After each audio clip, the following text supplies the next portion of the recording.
With rapid urbanization and increasing traffic congestion in cities like Nairobi, there's a growing need for alternative transportation solutions that are efficient, affordable, and environmentally friendly. Through mobility as a service concept, making electrically powered assisted cycles or eBikes affordable and accessible to millions of Africans who use two-wheelers to generate an income or to commute in major cities. The electrical assistance of e-bike startups can be a game changer in Africa's mobility landscape, allowing riders to cover longer distances faster and carry more cargo compared to classic bicycles, while being a cheaper and greener alternative to commonly used motorbikes. But as a disruptive technology, e-bike startups are entering an urban environment and a legal framework that is not fully ready to host it. E-bikes could potentially address environmental concerns in Kenya, such as air pollution and climate change. Promoting e-bikes as a clean and sustainable mode of transportation aligns with efforts to reduce carbon emissions and promote green mobility. Advances in e-bike technology, including improvements in battery life, affordability, and accessibility, could make them more attractive to Kenyan consumers. Government support through policies promoting electric mobility and sustainable transportation infrastructure could encourage the growth of e-bike programs in Kenya. Private companies and organizations may also play a role in promoting e-bikes by offering rental services, subsidies, or incentives to encourage their use. It's worth monitoring developments in this area as countries around the world increasingly explore sustainable transportation solutions. The Kenyan law is already considering e-bikes in Section 2 of the Traffic Act as a traditional bike with motor that assists in propulsion. It also states that electric bikes cannot be self-propelled, excluding throttle electric bikes. E-bikes are no aliens on the road, being considered under the bicycle category. They have therefore to respect the same rules on the road. It is an important first step, and the next should allow setting high safety standards. E-bikes have to be framed within technical specifications, ensuring riders and other road users' safety. Speed limits for electric assistance usually from 25 to 32 km per hour. Nominal power limit for the motor usually 250 watts to 750 watts. Pedaling assistance has to stop when the rider stops pedaling or when the brakes are applied. A 25 km per hour speed limit already allows riders to move faster than cars throughout congested African cities, while a 250 watts motor with high torque can still enable climbing the steepest hills of Nairobi. One startup, EB, is advocating for implementing these rules that will ensure that non-registered vehicles that can be ridden by anyone are not a threat to other road users. More powerful vehicles able to reach 45 km per hour can also be authorized, but should be classed as mopeds under the law. It means a mandatory helmet, license plate, driving license, insurance, and a minimum age for the rider. Such a category can emerge, but its usage overlapping the popular borders, with a strong electrification trend going on, might be a hurdle for its development in many East African countries. Kenya has made one part of the job, as e-bikes are identified and fall into bicycle category under the Traffic Act. It means that they are not considered motorized vehicles, implying an exemption for insurance or license while being allowed on bicycle lanes. Besides it, the technical framework to ensure the safety of all road users just has to be improved. The World Bank highlights the benefits of its development over motorized modes in terms of health, economy, efficiency, environment, social interaction, and sustainable transport. In a joint initiative from the Nairobi City Council and the United Nations Environment Programme (UNEP), aiming to promote non-motorized transport usage. An non-motorized transport policy was adopted in 2017. What we do is we assemble electric bicycles. Our bicycles are then used for various forms of commuting, transportation, business, leisure, whatever it is that the end user feels the need to use the bicycle for. We bring in the parts from various parts of the world, specifically Asia. So think India, China, depending on what parts it is. We take them all out into Tbilisi. Tbilisi is where we do major assembly of these bikes. We're able to do about 50 bikes a day, or depending on what the demand looks like, over a period of time, we can do about 1,000 bikes a month. So it's your traditional bicycle. We haven't changed anything in the traditional bicycle itself. The only thing we've done is we've added a battery and a motor to it. So the feeling you get when you pedal is ease. There's no strain.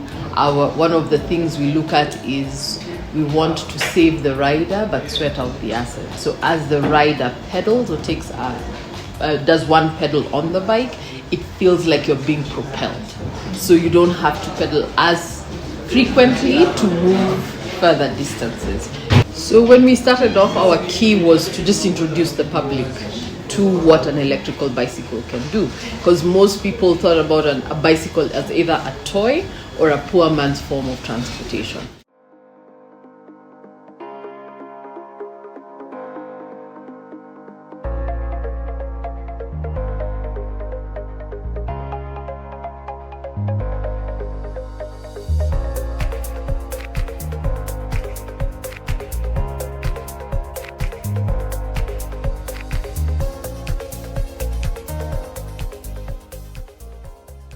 Through her Mama Cycling initiative, the First Lady of Kenya is also promoting eco-friendly transport for clean cities, which is a core agenda for the Global Alliance of Cities for Road Safety. At the heart of the vision for sustainable cities, cycling has the potential to create more eco-friendly and livable cities. Unlike cars and other motorized forms of transportation, cycling produces zero emission, thus significantly reducing air and noise pollution in cities. With the increasing threat of climate change, cycling could play a critical role in fostering cities that ultimately reduce their carbon footprint and promote harmony with nature. I truly believe that there is a unique window of opportunity to make our transport system more inclusive. Currently, cycling is gaining more and more importance as a simple solution to complex problems including road fatalities, climate change, and social inequality. There is a new momentum for cycling in Africa, involving many countries such as in Kenya, Botswana, and Ethiopia. As a mother, it is amazing how the first gift every parent wants to give their child is a little tricycle. We are always very proud when we see them ride without any help. Indeed, cycling comes naturally to most of us, despite our age and gender. This is why my office advocates for safe riding, that motorists respect cyclists and cyclists respect motorists. Too many cyclists have unfortunately lost their lives on our roads. We need to cultivate a culture where we care a lot more about each other. We come to the road for different reasons. For some, it is for leisure, and for others, it is their means to work, while others cycle to get their produce to the nearby markets. Thinking of what cyclists have to contend with while riding on our roads, we can only say a prayer of thanks every time we get home safely. Our commitment to share the road advocates for safe and respectful sharing of our road between motorized and non-motorized road users. Our aim is to raise awareness of the importance of cycling and its contribution towards achievement of the Sustainable Development Goals. SDG 3, which advocates for good health and well-being, enhances personal health and offers numerous health benefits, including improving cardiovascular fitness and boosting mental health. SDG 11 on sustainable cities and communities is achievable through cycling as an efficient means of transportation that reduces traffic congestion in cities, and SDG 13, which focuses on climate action, aligns to the global climate goal net zero carbon emissions by 2050. Together, we can build a society that values sustainable transportation, promotes social equality, and fosters a sense of togetherness. In a city and country with a large emerging middle class, to whom car ownership is an important social marker, the need for education and promotion of non-motorized transport alternatives is huge to speed up the process of reconsidering cycling or public transport as the most efficient means of transport. Taking the example of bicycles, local authorities have the power to promote them as a real transport option for everyone by working on two main topics. First, its image has to change from a vehicle that you use when you have no other choice to a vehicle that could be used through any social class. The introduction of non-motorized transport alternatives, which are more high-tech, can help address both the transport and social status needs of the middle class. For the lower income class, the potential benefits it can provide for a business, delivery, street shops, etc., or everyday life, thanks to its speed and reliability, makes it the perfect tool as well. We have people who come in and just lease the bicycle for fun just because they want to go to Karura Forest.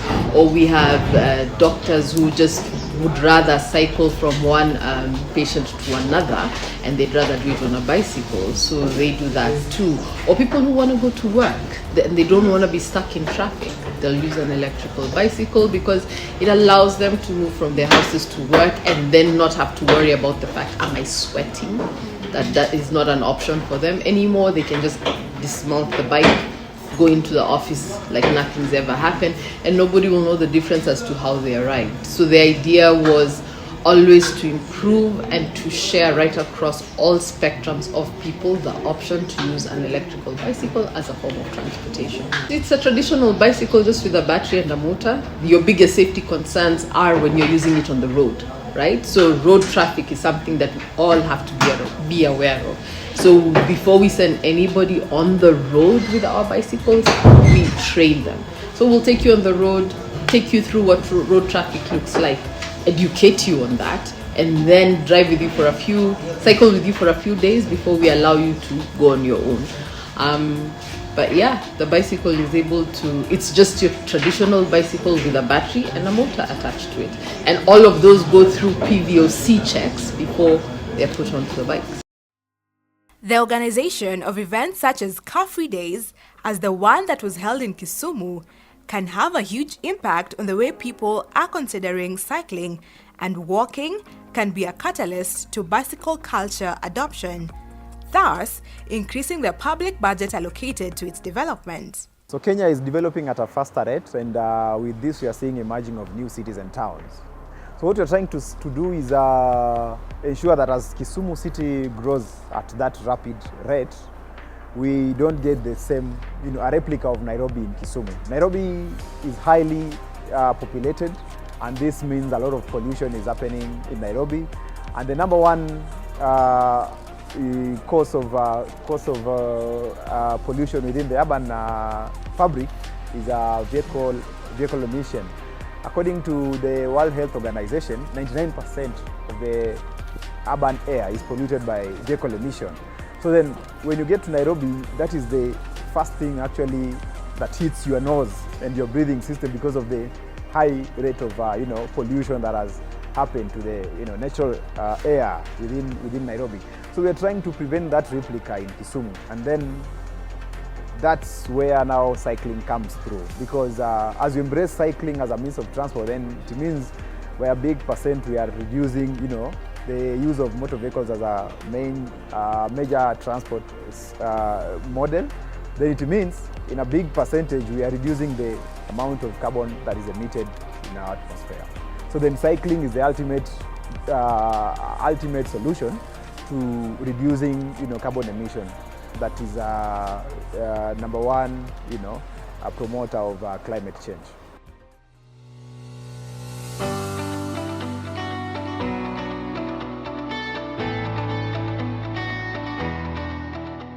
What we have done here with Habitat is something that looks into the interest and the concerns of ordinary people living in urban centers who want to live livable, resolute, and resilient lives. Greener is not only to plant trees, but it's also on green procurement, on green energy, and also with linked to the climate change that we discussed. Now, I'm very happy to see the cycling event today, and also the pedestrian pathway.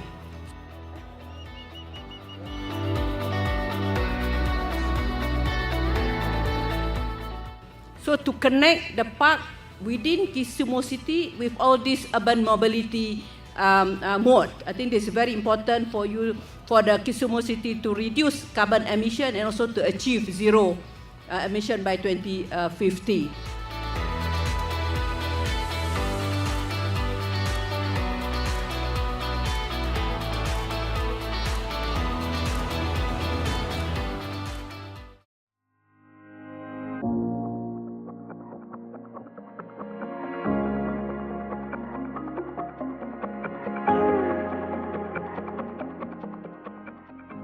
Even if its traffic situation is not comparable to Nairobi's, the Rwandan capital Kigali managed to create a dynamic around urban cycling with car-free Sundays and the recent launch of a bike share service. But even if citizens are convinced of e-bikes' benefit, they will always want to ride safely. Pedestrians and cyclists remain vulnerable road users, being especially exposed to fast, aggressive, and high motorized traffic volumes in Nairobi streets. Developing and improving the cycling lanes network is therefore a must to support the mass adoption of e-bikes while maintaining accident rates low. It requires a courageous political attitude to allocate a relevant part of the public budget to support urban planning, infrastructure design, and implementation. We are in the very early ages of the Kenyan and sub-Saharan bicycle boom, which might be sped up by the addition of e-bikes. But, as already explained, deep collaboration between the private and public sectors is needed to get its full potential.